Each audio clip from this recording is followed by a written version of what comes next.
제가 성경 구절을 좀 쭉 읽어 내려갈 것입니다. 성경 구절을 쭉 읽어 내려갈 때에 이 말씀들이 도대체 뭐를 말씀하시는지를 여러분이 영혼으로, 마음으로, 영의 깊은 생각으로 한번 느껴보시고 화답해 보시기를 바랍니다. 역대하 19장 9절에 이런 말씀이 있습니다. 여호와의 눈은 온 땅을 두루 감찰하사 전심으로 자기에게 향하는 자들을 위하여 능력을 베푸시느니라. 이사야 55장 6절 너희는 여호와를 만날 만한 때에 찾으라. 가까이 계실 때에 그를 부르라. 예레미야 33장 3절 너는 내게 부르짖으라. 내가 내게 응답하겠고 내가 알지 못하는 크고 비밀한 일을 내게 보이리라.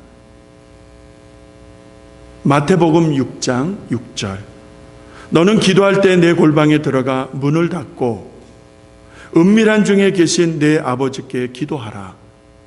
은밀한 중에 보시는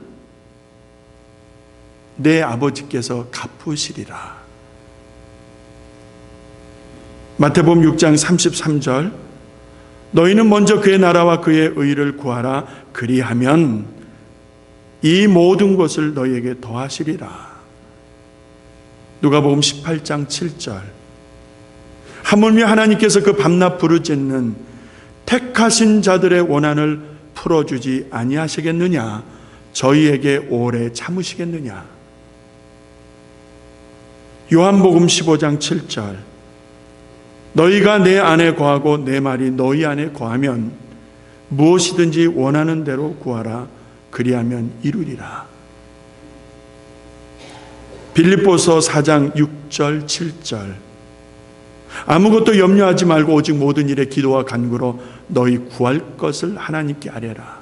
그리하면 모든 지각에 뛰어난 하나님의 평강이 그리스도 예수 안에서 너희 마음과 생각을 지키시리로다. 골로새서 4장 2절 말씀 기도를 항상 힘쓰고 기도에 감사함으로 깨어 있으라.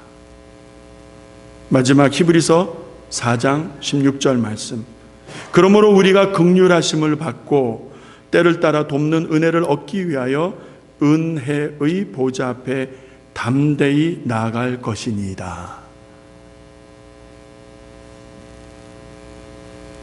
이 말씀을 쭉 묵상하면서 찾아야 된다, 구해야 된다, 두드려야 된다, 이런 수식어들이, 이런 말씀들이 마음에 깊이 묵상하게 되어졌습니다. 자, 이렇게 반복적으로 강조하고 있는 이 하나님의 말씀은 오늘 우리들에게 무엇을 말씀하시는가? 여러분 어떻게 생각하셨어요? 기도이죠, 기도. 예수를 그리스도라고 고백하는 사람들은 기도하는 사람들을 의미합니다. 예수를 믿는 사람들, 기도하는 사람들이라 말씀드리니까 아니, 예수 믿지 않는 다른 사람들도 기도 많이 하던데요? 라고 말씀하실 수 있을 것입니다. 맞습니다. 그들도 기도합니다. 그런데 우리가 기도하는 대상과 그들이 기도하는 대상이 다른 것입니다. 예수를 그리스도라 고백하는 사람들, 전능하사 천지를 만드신 하나님 아버지를 믿고 의지하는 사람들이 기도할 때에 앞서 말씀을 쭉 읽어드린 대로 하나님은 응답하시겠다는 것입니다. 할렐루야. 예, 이거는 확실한 약속입니다. 그러니까 기도하면은, 예수 믿고 기도하면은, 주님 의지하고 주님 찾으면 찾는 자에게 복이 있을지로다. 할렐루야. 응답되는 것입니다. 이거는 박 목사의 얘기가 아니잖아요. 어느 인간의 소리가 아니잖아요. 앞서 말씀드린 말씀 성경 구절을 쭉 묵상하다가 반복되는 단어, 유사한데 조금씩 다르지만 의미가 같은데 반복되는 수식어들이 있습니다. 골방에 들어가, 밤낮 부르짖는, 전혀, 항상, 이런 단어들입니다. 의미는 뜻은 다르지만 사실은 문맥상 강조되고 있는 것을 보면 거의 같은 의미의 수식어들이라고 말씀을 드리고 싶습니다. 무엇을 말씀하시는가? 기도를 하긴 하는데, 기도를 해야 되는 건 아는데 어떻게 기도해야 하느냐의 교훈이다라는 것입니다.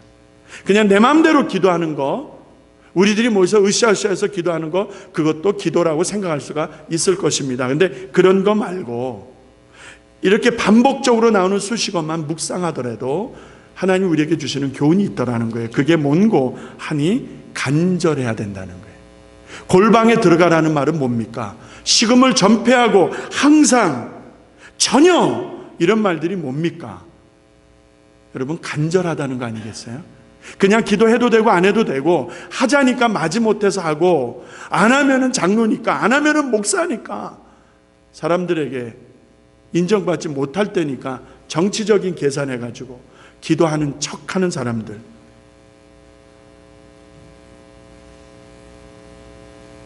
하나님께서 외식을 너무나 싫어하시는 거 아시죠? 겉과 속이 다른 거요. 마음에 간절함이 있다는 것은요, 주님을 그만큼 의지하고 주님만 바라본다는 뜻 아니겠습니까? 간절하다는 것은요. 여러분, 사랑할 때 간절함은요, 다른 여자 봅니까? 다른 남자에게 눈길이 갑니까, 여러분? 앉아도 서도 눈을 감아도 그 이뿐인데 다른 게 어찌 마음에 들어옵니까? 간절한 기도, 기도는 기도인데 어떤 기도였느냐? 간절한 기도, 마음을 다하는 기도, 뜻을 다하는 기도, 내 의지를 다하는 기도. 내 의지가 있잖아요, 내 의도가 있잖아요. 그것까지도 꺾어버리는 거예요.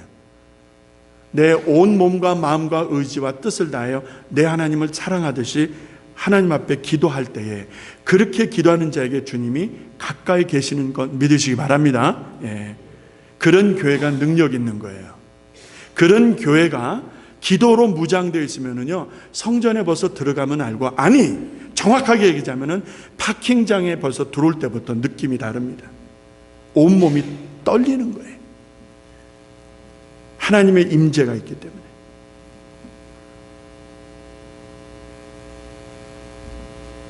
제가 지금 외치는 문장 하나를 들으시고 여러분의 영혼 속으로, 여러분의 정직한 속사람으로 yes, no를 대답하시기 바랍니다.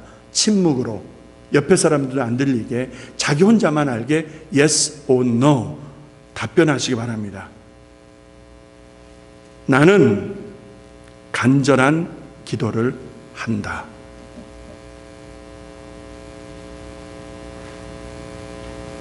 여러분이 갖고 있는 그 고백이, 여러분의 영혼 속에서 울려 퍼지는 그 고백이 하나님께 들려지는 줄 믿으시기 바랍니다. 또 하나 읽어보겠습니다. 우리 레이크 교회는 간절한 기도를 한다.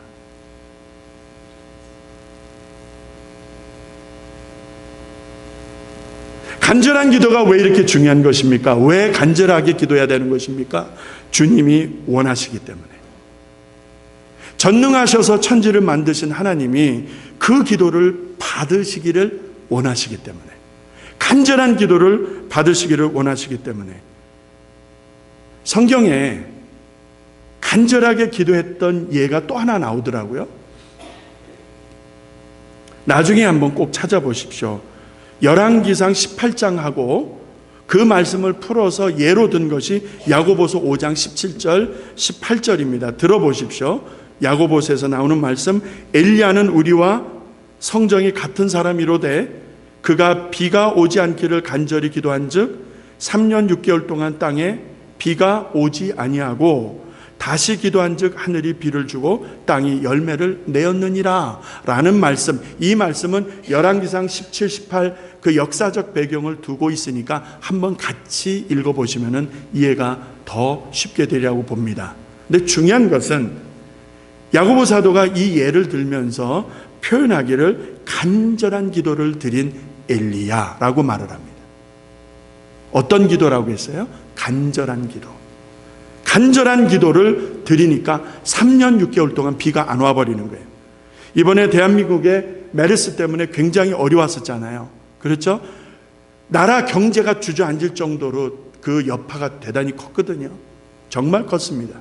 그런데 그 메르스 여파가 오기 전에 뭐가 있었는지 아시죠? 가물었잖아요. 가물어. 얼마나 가물었습니까? 한국에 다녀오신 분들은 더 실감하셨을 거예요. 여기서 뉴스를 이렇게 보니까 저수지의 그 저수량이 아주 급하게 떨어지고 댐의 기능을 정지해야 될 만큼, 무슨 말씀인지 아시겠죠? 그러니까 이 물을 받아서 농사를 지어야 되는 일반 농심들의 입장에서는 죽는 거예요. 왜요? 다 갈라져 버렸어요. 다 갈라진 땅을 손을 집어넣으니까 손이 이만큼씩 들어가 버리는 거예요. 그분들에게 이 곡물은요, 자식 새끼예요. 자식 새끼. 다 갈라진 거예요. 다 갈라진 거예요. 얼마나 아프고 힘들었을까. 그 몇 개월 비가 안 오고 가무니까 여러분 살 수가 없는 거예요.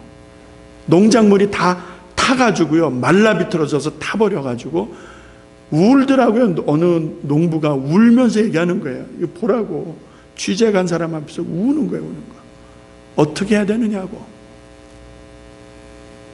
그런데 생각해 보세요. 3년 6개월 동안 비가 안 온 거예요. 여러분 이게 가능한 일일 거라고 생각하십니까? 3년 6개월 동안 하늘이 비를 안 줬다. 상황이 어떤 상황이었을까요? 이런 생족은 없었을 것 같아요. 그렇죠? 3년 6개월 동안 비가 안 왔는데 여러분 상상이 가십니까?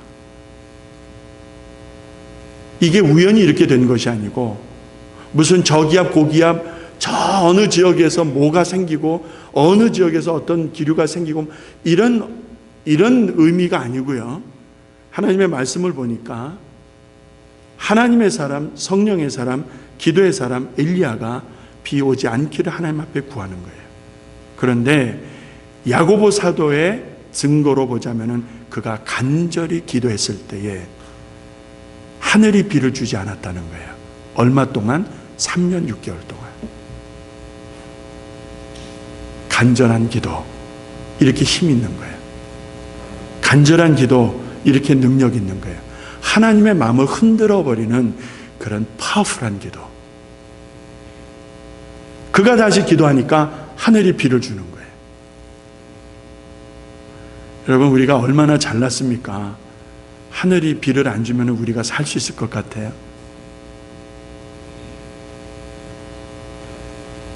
오늘 우리가 읽은 말씀이죠. 사도행전 12장에 보면은 5절에 보니까 이런 말씀이 나오고 있습니다. 5절에 보니까 이에 베드로는 옥에 갇혔고 교회는 그를 위하여 간절히 하나님께 빌더라. 자, 교회가 하나님 앞에 빌더라. 교회가 하나님 앞에 기도하더라. 그거는 뭐 특별하게 볼 일이 아니죠. 그 앞에 기도 앞에 빌더라 앞에 수식어가 간절하다라는 말이 들어가 있고 또 하나 우리 눈에 들어오는 부분이 지금 기도하는 이 분위기가 여상한 분위기가 아니에요. 왜? 지도자들이 붙잡혀 들어가는 거예요. 지도자들이 죽임을 당하고 어려움을 당하는 거예요. 자, 그런 상황 속에서 교회가 주의 이름으로 모여서 전심을 다해서 한 마음으로 뜻을 다해서 기도하고 있다. 이 부분을 여러분 잘 보셔야 돼요. 제가 오늘 12장 정하고 싶어서 정한 거 아니에요. 여러분 아시죠? 순서에 따라 진행되는 거예요. 그런데 오늘 하나님이 이 말씀 우리에게 적절하게 주고 계신 거예요. 오순절 성령의 역사로 말미암아 사람들이 뒤집어지고 새로워지고 교회가 탄생을 합니다. 성도들이 날마다 성전에 모이기를 기뻐했고 순전한 마음으로 떡을 떼고 음식을 나누고 사도들의 가르침을 받고 교제와 기도하기에 힘썼던 초대교회가 여러분 성령과 함께 불일 듯 일어나는데 그 지역이 감당을 못하는 거예요. 날마다 구원받는 사람들이 수천씩 몰려오는 거예요. 이 부흥의 역사를 하나님이 주도하시는 이 부흥의 역사를 누가 가로막습니까? 누가 방해하는 것입니까? 아름다운 신앙 공동체를 이루면서 얼마나 폭발적인 부흥을 하고 있었습니까? 그때에 교회 부흥과 성도들의 신앙생활에 그 성장과 그 성숙에 여러분 반대하는 힘이 있다는 거 아시잖아요. 오늘 본문에 나오는 대로 헤롯이 잔인하게 교회를 핍박합니다. 그래서 요한의 형제 사도 야고보를 칼로 치어버리는 거예요. 죽여버리는 거예요. 그 여세를 모아서 그 분위기를 보니까 사람들이 좋아하거든요. 사람들이 이렇게 이율배반적인 거예요. 사람이 그렇게 숨이 끊어지니까 이거를 좋아하고 적극적으로 지지하는 분위기가 되니까 헤롯은 정치하는 사람이에요. 만약에 그것 때문에 밀란이 일어나고 동요가 일어나면 베드로까지 잡지 못했을 것이라는 생각도 해보는 거예요. 그런데 사람들의 분위기가 이게 아주 기가 막히거든요. 그러니까 그 여세를 몰아서 베드로를 딱 잡아버리는 거예요. 그리고 옥에 쳐넣어버리는 거예요. 교회가 아무리 폭발적으로 부흥해도 지도자 몇을 딱 쳐버리니까 여러분 멈칫하는 거예요.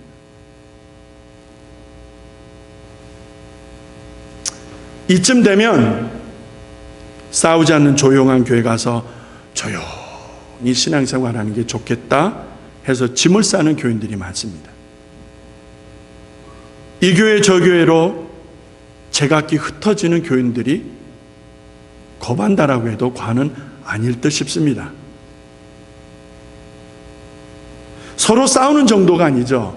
공권력이 투입이 돼가지고 조직적으로 교회를 핍박하고 지도자들을 죽이고 잡아들이고 하는 이런 상황에서 정상적인 사람이라면 흩어져서 편하게 신앙생활하고 싶지 않겠습니까, 여러분?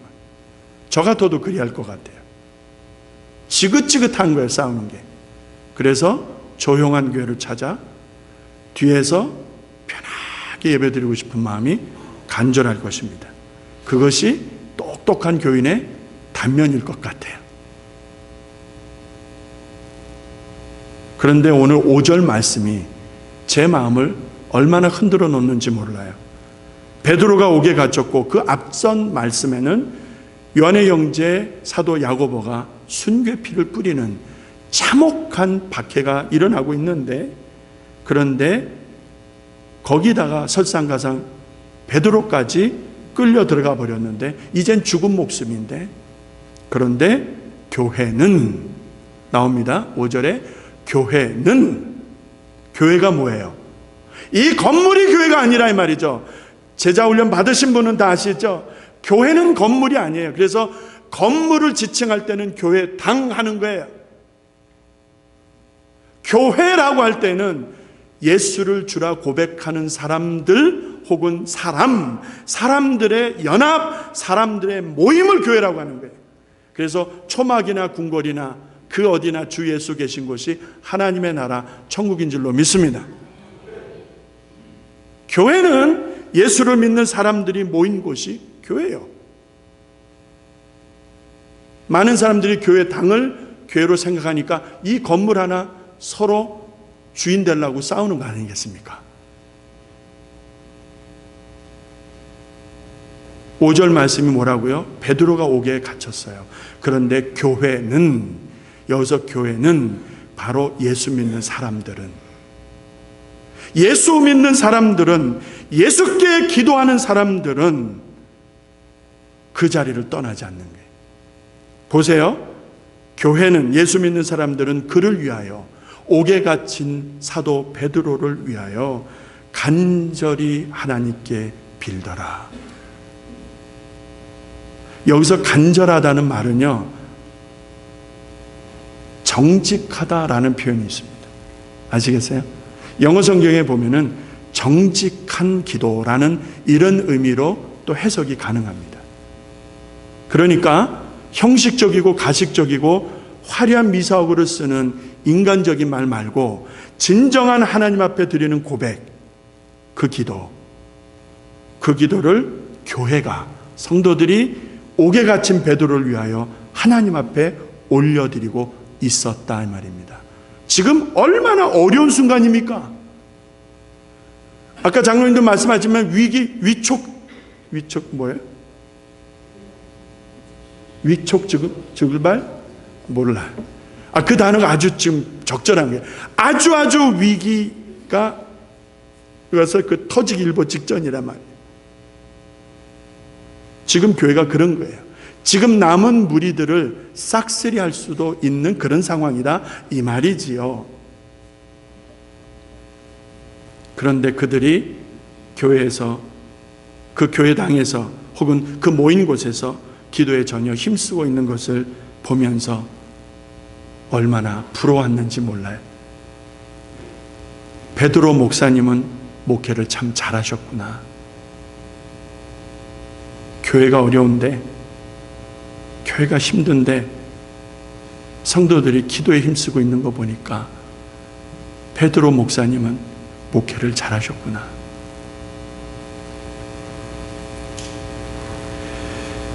얼마나 부러운지 몰랐어요. 저는 이 말씀 준비하면서. 서울의 변두리에 있는 한 동네에 있었던 이야기래요. 사실인지 아닌지 잘 모르겠어요. 저도 읽은 거니까. 작은 상가 건물이 있었던 한 공간에 개척교회가 세워집니다. 몇 명 안 되는 교인들이 열심히 기도하고 전도하면서 그 개척교회가 운영이 되는데 사람들이 조금씩 오기 시작하는 거예요. 그러니까 얼마나 기뻐요. 한 사람 한 사람이 귀한데. 그러던 어느 날 바로 그 옆 상가 빈 공간에 술집이 들어옵니다.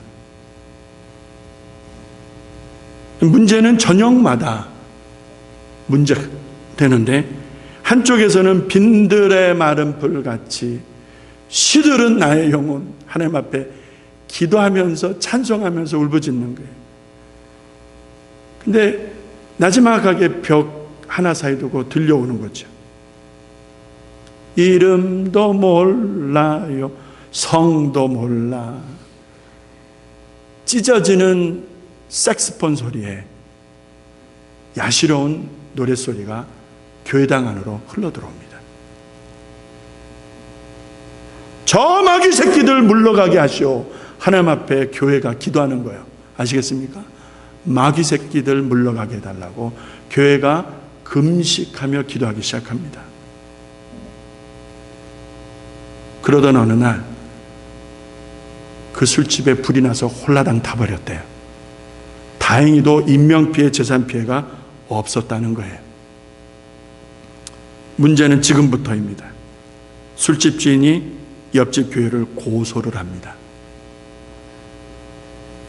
고소의 고자만 들어도 머리가 휘어져요. 저는.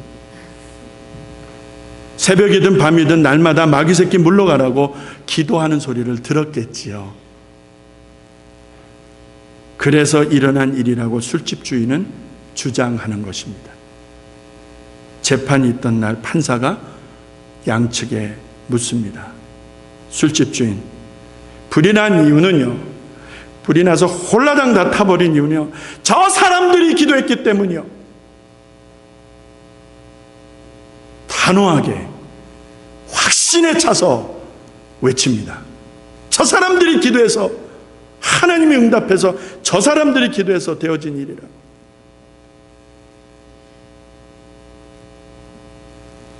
목사와 교인들에게 판사가 질문합니다. 기도했기 때문에 불이 났다는데 사실입니까? 아니요. 그럴 리 없습니다. 무슨 말씀인지 아시겠어요? 도대체 누가 믿음 있는지 모르겠어요. 지금. 웃다가 뭐 한 대 맞은 느낌이었어요. 웃다가 웃지를 못하겠어요. 도대체 누가 믿음 있는 사람입니까? 저 사람들이 하나님께 기도해서 되어진 일입니다 라고 하는 말이 믿음으로 하는 말입니까? 아니요, 우리 기도했지만 그런 일 없습니다. 그런 일 일어날 일 전혀 없습니다 라고 말하는 목사와 교인들이 믿음 있는 것입니까? 교회 지도자가 옥에 갇혔습니다. 요즘 말로 하자면요, 이제 목숨 끊어진 거죠. 옥에 갇혔으니까. 이쯤 되면은 교회는 아수라장되고 이때가 기회다 해서 서로들 주인 노릇할 거예요. 그런데 참 믿음의 사람들은 달랐어요. 어떻게 달랐느냐면 흩어지고 훗날 후일을 도모하는 한 있더라도 우선 살고 보자. 도망치고 나는 저 사람 모릅니다. 나는 저 교회는 아니요. 난 예수 모릅니다. 라고 할 수도 있고 그렇게 제 목숨 유지하고자 할 수도 있었을 텐데 그런데 그들은 그 자리를 떠나지 않습니다. 오히려 정직하게 honestly 하나님 앞에 기도했다는 거예요. 옥에 갇힌 사도 베드로를 위해서 이미 순교의 피를 뿌린 요한의 형제 사도 야고보 어찌할 수 없겠지만 그를 위해서 많이 아파하고 울었겠지요. 그러나 옥에 갇힌 베드로를 위해서 교회는 전심으로 기도했던 것입니다. 오늘 우리가 살아가는 동안에 여러분과 제가 살아가는 동안에 이렇게 옥에 갇힌 베드로의 모습처럼 답답한 일을 당할 때가 많습니다. 들어갈 수도 나갈 수도 없고 이러지도 저러지도 못하고 딱 갇힌 듯한 공간 속에서 정말 하나님만 바라봐야 되는 그런 참담한 시간들이 있을 수 있습니다. 오늘 우리도 많은 모욕과 수치와 조롱 속에서 이렇게 외롭게 있어야 될 사건들이 있습니다. 궁극적으로 우리를 믿음에서 떠나게 하려는 여러분 한 사람 한 사람이 믿음에서 떠나고 하나님께로부터 떠나고 기도의 줄을 끊어버리고 그렇게 살도록 하는 악한 영들의 역사라고 말하지 않을 수가 없는 것이겠죠. 꼼짝달싹할 수 없는 사면이 꽉 막혀버린 그런 상황 속에서 여러분 포기하시겠습니까? 아니면은 편하고 좋은 데로 찾아서 여러분 떠나시겠습니까? 자, 오늘 우리도 경험하는 이 많은 사건 속에서 무엇을 어떻게 해야 되는 것인가? 그냥 포기해버릴 수 없다면 그러면은요 전면 승부수를 둬야 되지 않는가 생각을 합니다. 그것이 바로 오늘 본문에서 찾을 수 있는 결론입니다. 우리가 오늘 5절까지 읽었는데 6절, 7절을 보시게 되면 참 기막힌 이야기가 나오는데 베드로 사도는 옥에 갇혀 있는데 이쯤 되면은 교인들이 염려가 되고 그렇죠? 가정이 염려가 되고 언제 끌려 나와서 개같이 죽임을 당할지 사도 야고보와 같이 여러분 순교의 피를 뿌리게 될지 모르는 일 아닙니까? 얼마나 불안하고 초조하고 걱정이 많았겠습니까? 그 옥에 갇혀 있는 동안에. 그런데 6절, 7절을 보시게 되면은 베드로 사도가 그런 염려와 걱정, 불안해하는 모습이 아니다라는 걸 알 수 있어요. 이게 뭡니까? 그가 잠을 자고 있는 거예요. 잠을 자도 옆에 와서 툭툭 쳐서 깨워야 될 정도로 깊은 잠을 자고 있었던 것을 볼 수가 있습니다. 자, 정신 나간 사람이 아니라고 하면은 베드로에게 이 사람에게 이런 마음을, 이러한 여유와 이러한 그 마음의 평안을 가질 수 있게 하는 비결이 있을 텐데 그게 뭘까 생각을 했습니다. 이사야 43장에 이런 말씀이 있습니다. 야곱아 너를 창조하신 여호와께서 이제 말씀하신다. 말씀하시죠. 무엇을 말씀하시죠? 하나님께서 야곱을 만드신 것처럼 우리를 만드시고 여러분과 저를 만드신 거 아니겠습니까? 그분이 뭐라고 말씀하시는지 아세요? 그분이 오늘 그 말씀을 통해서 이사야 43장을 통해서 우리에게 뭘 말씀하시느냐면 너는 내 거야 라는 말씀입니다. 내가 지명하여 너를 불러나니 너는 내 것이야 라는 말씀. 베드로의 마음속에는 하나님께 대한 신뢰, 하나님께 대한 믿음, 그것이 조금 더 흐트러짐이 없었던 것입니다. 하나님을 믿으니까 주님께 대한 신뢰가 분명하니까 여러분 환경에 묶이지 않더라고요. 주님을 바라보니까 지금 어려움에 내가 묶여버리지를 않는 거예요. 지금 어렵고 힘들고 말할 수 없는 고통이 아무리 봐도 희망이 보이지 않는 그런 문제들이 나를 둘러싸고 겹겹이 둘러싸고 있을지라도 보세요. 주님을 바라보니까 내일이 보이고 희망이 되고 소망이 되고 나를 도우시는 분, 나를 구속하신 분, 나를 향하여 너는 내 것이야 말씀하시는 그분을 바라볼 때에 여러분 우리가 낙심하지 않을 수 있다는 비결입니다. 내가 낙심하지 않을 거야. 나 지금부터 이제는 염려하지 않을 거야. 내가 단호하게 결단을 내려도 마음 한구석에 자리 잡고 있는 염려, 낙심, 근심 여러분 정직하게 고백해야 되겠죠. 내가 결심한다고 해서 되어지는 일이 아닙니다. 하나님이 주신 평안이 나를 주장할 때에 염려와 낙심과 근심, 걱정들이 떠나가는 거예요. 그래서 예수를 제대로 믿는 사람들 보면요, 어떤 환경에서도 요동하지 않습니다. 꾸준히 가는 거예요. 조그마한 문제 앞에서 화들짝 하는 사람들이 너무 많아요. 하나만 더 말씀드립니다.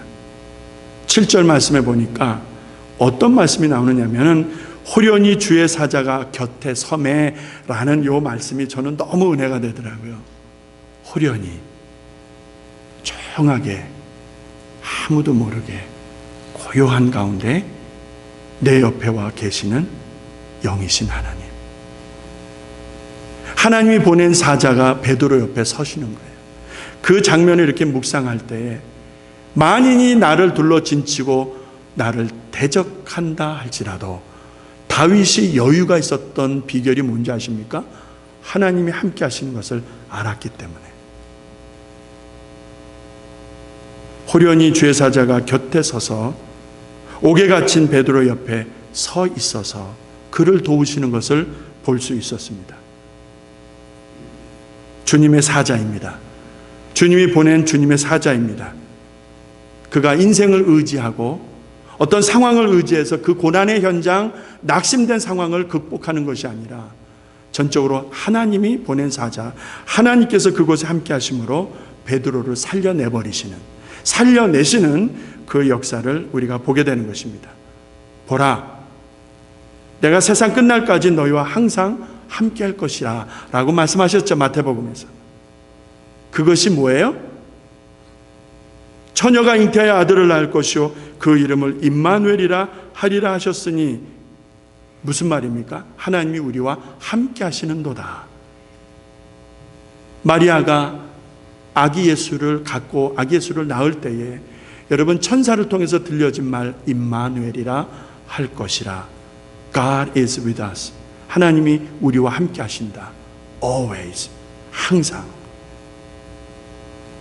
우리 주님이 부활 승천하시면서 살아가는 제자들을 향하여 보라, 내가 세상 끝날까지 너희와 항상 함께 할 것이야 라는 그 약속을 믿는 성도들이, 그렇게 말씀하신 주님을 바라보며 그분을 의지하는 성도들이 여러분 고난의 현장에서 우겨싸임을, 그 엄청난 핍박의 현장 속에서 여러분 믿음을 지키고 주의 영광을 위해서 살아가게 되는 것입니다.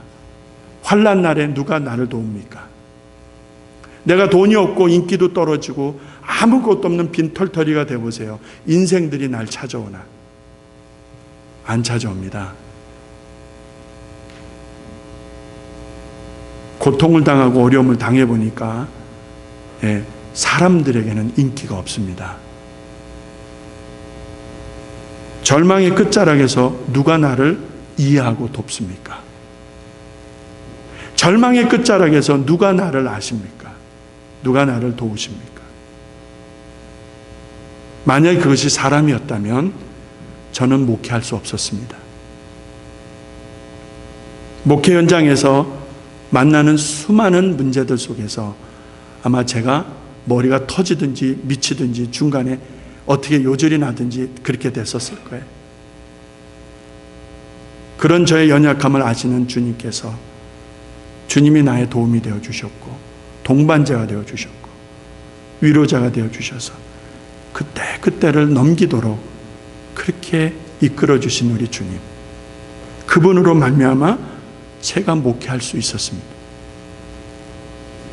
그래서 아까는 제가 베드로 목사님 많이 부러워했잖아요. 이제는 말씀을 마치면서 베드로 목사님 저 별로 부러워 안 합니다. 왜냐하면 저에게도 기도하는 성도님들이 계시니까. 할렐루야. 여러분, 교회가 아플 때가 많아요. 제 말씀 잘 들으세요. 교회가 아플 때가 많아요.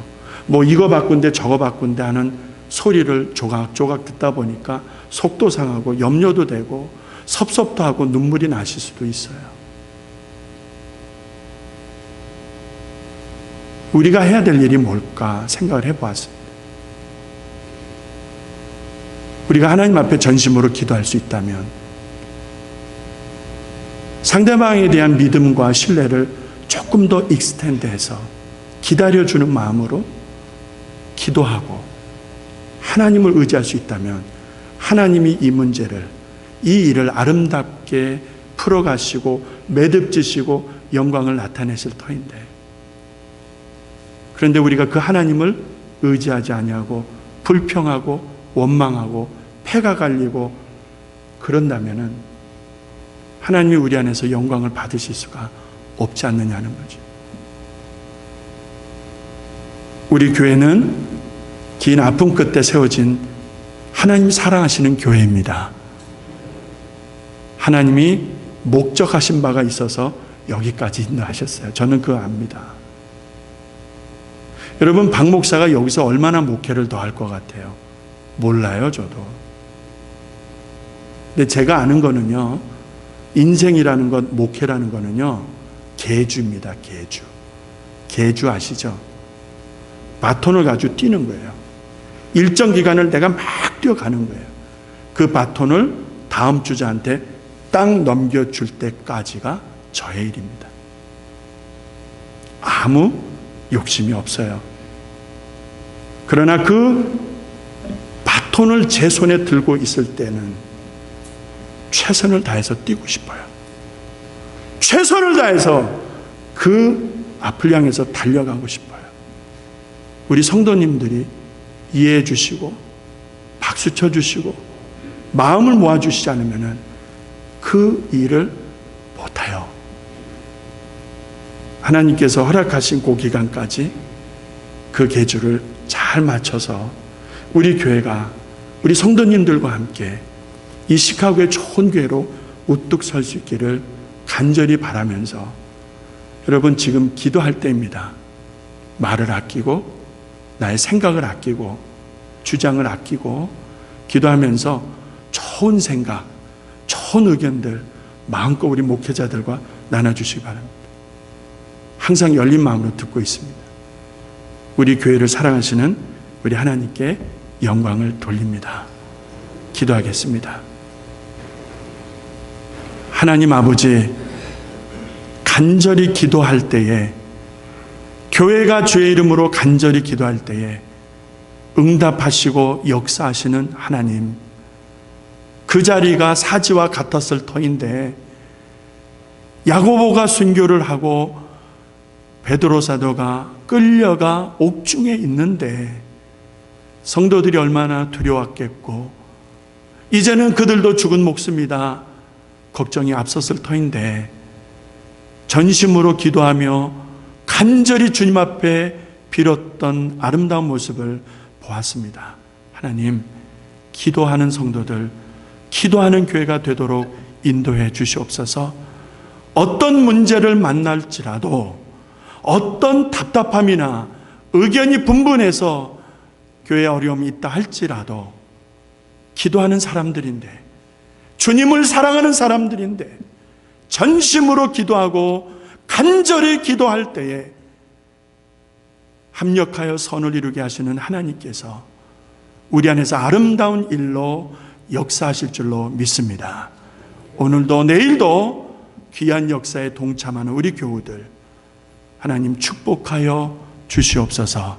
예수님의 이름으로 기도합니다. 아멘, 아멘.